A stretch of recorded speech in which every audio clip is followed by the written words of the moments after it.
It's Nicole from Nerdy Lady. So last week we discussed how Tripadrome offers assistance for people of low vision or blindness, and I thought it'd be a really good idea to talk about what it's like for someone that's low vision or blind that wants to get into the theater, either by performing on stage or helping out on the back of the house, as it's called, when you worked on set design, lighting, or helping characters get on off stage.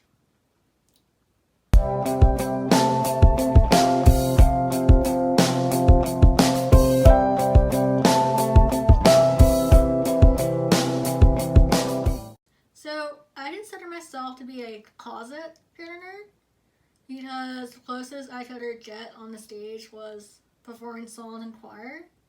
But that didn't stop me from trying to be in plays or musicals. So there's a couple of experiences that stuck with me. The first was when I was in elementary school and I got one of the main roles for The Wizard of Oz. I was Glinda the Good Witch. And that really helped me with projection because we didn't have mics, so it was up to the actors and actresses to be heard instead of using electronics.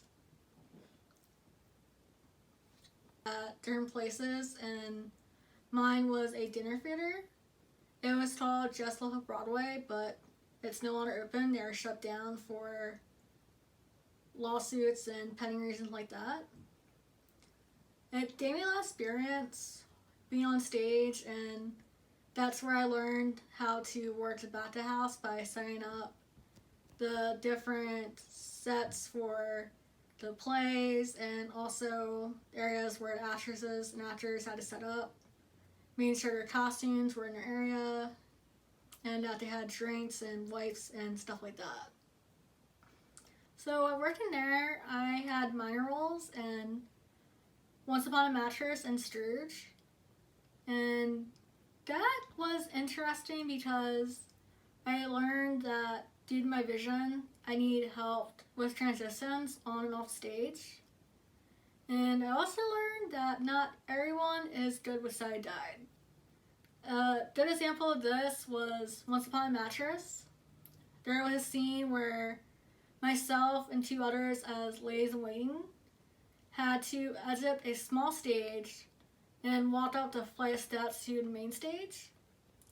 And the girl giving me side-dyed told me to take a step to the right, not clarifying that we weren't on the stage yet, so I hit thin air.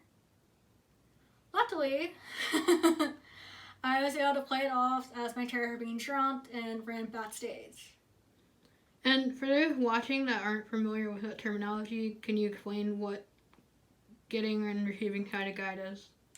So side-dyed is when a person walks up next to you and they offer either their shoulder or their arm, and they are literally your eyes. So they tell you where to step, where to walk, if there's like a table in front of you or you need to go around someone.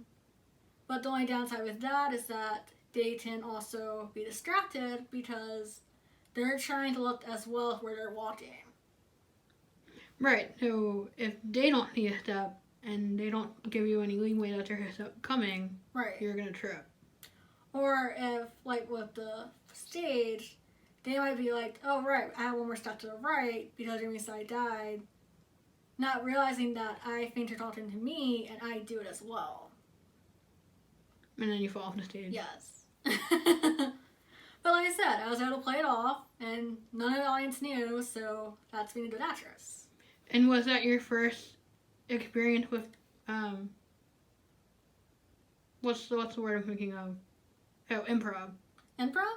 Yes. That was my first time with improv, but I had more later on.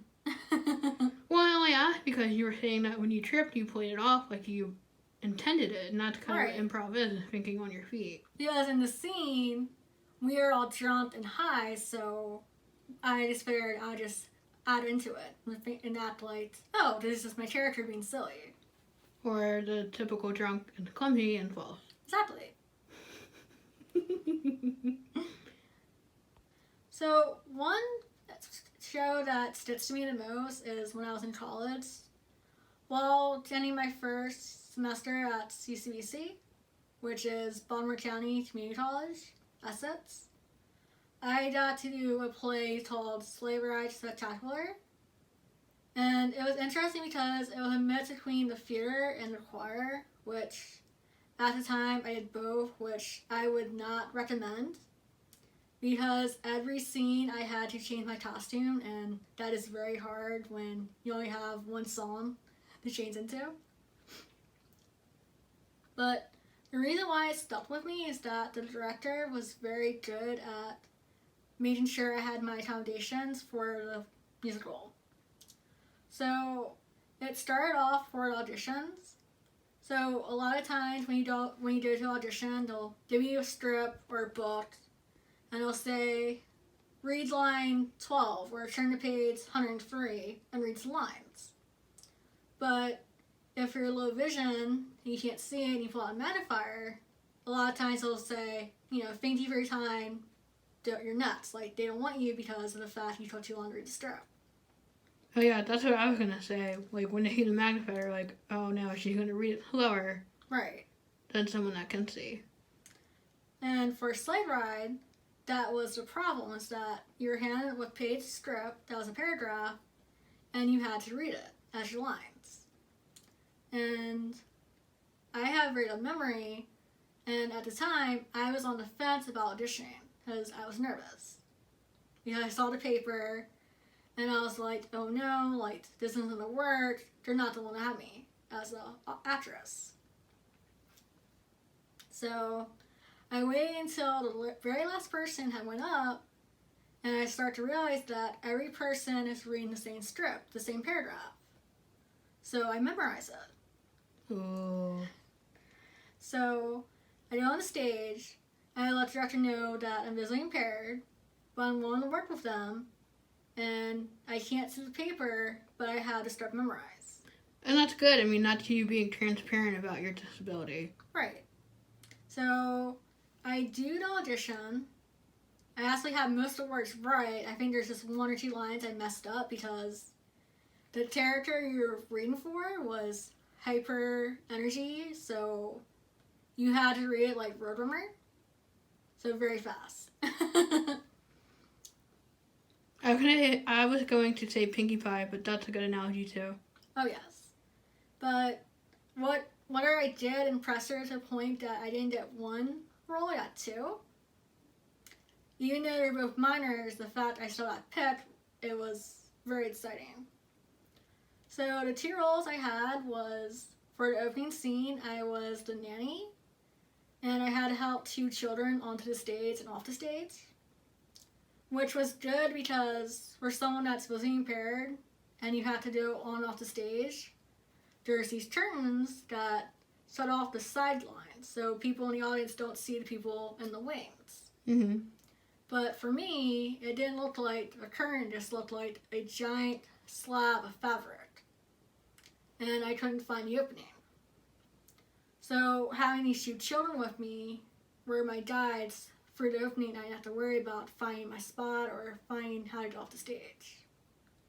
And were the kids good about it? Because, I mean, kids are easily distracted. They were really good about it. The director pulled them to the side, and they explained, okay, this is Nicole. She's blind. You need to help her find her spot. Otherwise, it'll break the fourth wall, and it won't look good for the audience. And they're really good. Like, it took them a month to learn it, but they're really good about helping me on off the stage. Yeah, it probably made them feel important that they were helping out one of the other actors. Yeah. And then my other role, which I enjoyed more because it's not a characteristic trait you associate with me. Which is what? So the second act starts off with a game show, and I was one of the two contestants on the show. And I had to play a Valley Girl. Yes. See, Lauren's laughing because she knows that is not me. I'm not a Valley Girl. Yeah, if you want to know Nicole core personality trait, think of Raven from Teen Titans. Yes. And I had to talk high pitch and, flirt my hair and act ditzy and have this really annoying laugh. And it helped that the stage light went up, so I was right in my spot. But then they had to figure out how to get me off the stage. Right. So they actually changed the script so that it was the fact I won instead of the guy. And I go, hey, I won! And I tackled my host to the ground. Oh my. Wrapped my arm around his leg, and he dragged me off the stage. Huh. So they found an organic way to help you off the stage instead of just like trying to get somebody else to come in and give you a the guy, because then that wouldn't look right. It wouldn't look like the scene. Yeah. And I found it really cool because when we first started in rehearsals, none of this was written. Originally, I was supposed to be going on off the stage alone. I was supposed to be by myself. But the director saw I had a lot of trouble, so she rewrote the script to accommodate what I needed. And I'm not even sure how else they would go around that, because even you trying to use your white cane would still look out of place in the play. But a piece of advice I would give is when you're doing costuming for plays, be up front with the wardrobe or the person making the costuming, because they expect you to try a costume song in under 10 minutes. That's a really short time. And when you're doing a piece of outfit the first time, you have to feel where the buttons are, or the zipper, or how it is on. And they get impatient really quick. Like, they will hurry you up because they're only supposed to give you half an hour to try on your costume. That's it. Right. And what's your piece of advice for that? So my piece of advice is to go after hours. So don't go to the normal hours they have. And reach out to them in advance. Be like, I know I have to try my costume, but I need more than the half-hour slot. How can we arrange this? Well, that's good advice. And another way you do is also go with another actress and have them help you with your costuming. To help you speed up if the costume designer or the wardrobe person doesn't have time to help you. Right. And it's not like they're trying to be rude to you and your needs, but they have a time crunch they have to follow. Right. So, since Sleigh Ride, I haven't really done theater, at least not technically on stage doing a show, but I have been doing a lot more improv. For the last 8 years, I've been doing LARP, which is live action roleplay. I've been playing with different chapters in the New Jersey, Philadelphia area. The different branches I've tried have been Alliance, Seven Kingdom, and also New World Mazdolia.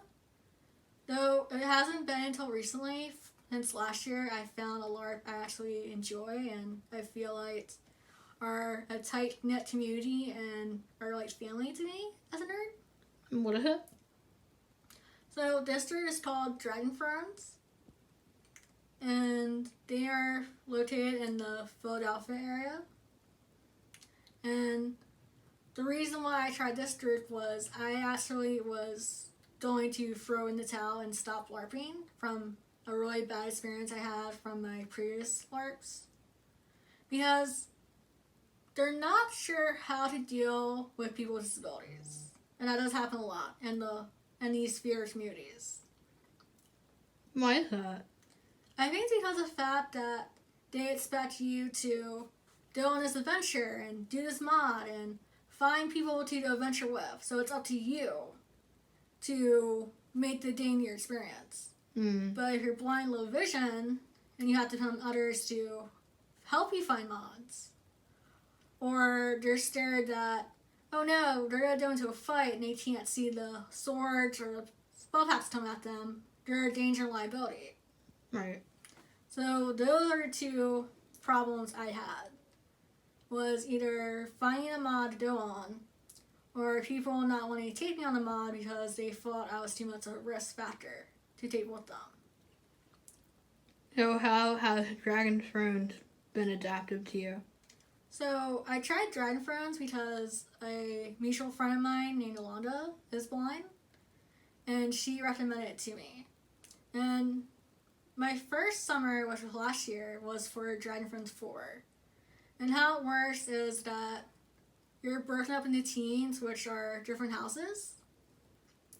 And each house will go on a group mod, or they'll go on a group dungeon crawl. And the game is unique because it's a fairy LARP. So half is like a typical LARP that you have a mod and you go out exploring and you go fight creatures. And the other half is a tabletop game where you roll dice and you act out what your character does. Like, for example, Dungeons & Dragons. Ooh. And I really liked it because before the eventing started, you had to fill out a character sheet. Like, you had to say, okay, I'm going to play a rogue, or I'm going to play a scholar because I'm a quiet person, or I like to be a protector, or I like to have debates. And your character is based on your personality, or what you're good at, instead of, oh, here's a character from a book, act it out. So what did you play? So my first character name was Maybella, and she was a half-elf, which from the winter event she ended up becoming a fairy elf, which is cool. Ooh. And she was a seer. And at first I tried playing a rogue, but I realized that the castle was too big for me to explore on my own and, discover secrets. So she got changed to a scholar for the winter event. But the cool thing is that I got to add an ability that she was a human lie detector. So I had to go to someone because I was having trouble with, the idea of her character was I was supposed to have visions by looking into a mirror. Yeah, how did they expect you to do that when you're blind? Right. And I was having a lot of trouble looking at a person and, trying to have an idea based on what they looked like. Mm-hmm. So I changed it. They just let me deal with it, but I changed it to being a human lie detector, where they'd tell me something, I'd put my hand on them. Sorry, don't do that, sorry. I put my hand on her shoulder, and they'd have to tell me if they're lying or not, and I'd tell others. Well, how would you know if they're lying? They would have to tell me out of character. Oh. So, a lot of times in LARPs, when you're out of character, you put your hand on your head, and that lets the person know that anything you're saying is not in game, to keep people from metadating. And metadating is when you take facts out of the game into the game. So, say for example, when you're driving out to the mod or to the event and you find out that, oh, this character is a villain, they're going to try to kill everyone. So I shouldn't trust them. Right. You can't go in game and be like, oh, don't trust that guy, he's a villain, because you don't know that yet. I mean, unless they're acting Right. lie and suspicious. So I had that problem, was how to know when someone was out of game talking. But what they allowed me was to have my phone, which a lot of LARPs don't want technology because they feel that disrupts the environment. And people would send me texts, be like, hey, this is out of game, this is happening, or hey, we're just gonna date you, or there's a mod going on, do you want to join? I feel like the cell phone helped with, breaking the depth of things I couldn't see going on, or... And trying to include you into the game more. Right. And another thing is that I actually, during the winter event, I came forth and told them about how I wasn't having fun because I felt excluded. Because the winter event was different from the summer event. So, unlike the summer event where you had your house, you had your little family, the winter event, you were an adventurer, your own hero. Mm-hmm. And you had to go off and find your own adventure. Which sucked because a lot of times by the time I found someone, like talking from hearing them, or I heard about the mod, the room would either be empty or it had already been ended. So I came forward and I told them what was going on, and then people were just talking to me and just taking me to mods and events knowing that I wanted to be included. I just didn't know how to get people's attention. Doesn't you enjoy the summer event more than the winter one because of that experience? What's something you took away from it? That the fact that it does help to be more vocal and just tell people how you feel because they want you to have fun and everyone knows how it feels like to not be included in a game. And you know it sucks and they don't want that. But I think it's also important that you think of how you're going to articulate that. You can't just feel Right. like, I feel lonely, this game sucks. I'm never Right. playing again. And I think another thing that really helped was the tabletop version. I was really nervous about because there was no way I could see the dice. Mm-hmm. Even though we have these large dice for Dungeons and Dragons, my vision has deteriorated to the point where I can no longer see them. Right. But it was cool is that Evan, who is one of the owners of the game with Chris, made an announcement and said, "Oh, Nicole is really good at gaming, but she can't see what's on the board and she can't see the dice, so you have to tell her." And everyone was really good with that. Was telling me what my dice was, what my sheet said for attacks. Like, no one had trouble helping me with that. And then again, they could have cheated and been like, oh yeah, you rolled a 1. Or they could have been like, "Oh, well, she can't see the dice, so we'll just stick her turn." And not told me. Yeah. Because we found a really clip that pointing to me and instead of saying, "Oh, it's Mabelle's turn," was not a smart idea. Yeah. I feel like if you had your eyes closed and someone pointed at you, how would you know? Right. And it would be that awkward, weird silence where you don't really hit your turn and you're waiting. That did happen a lot. There's just awkward silence and nothing happening? Yes. I would start singing. And like, "Oh, it's my turn.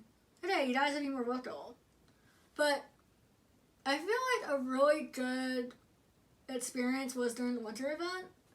There was this one mod where we had to slay one of the villains. And we had it choreographed for every person in the group to have a turn at stepping forward and saying a piece or doing an attack. Oh, fun.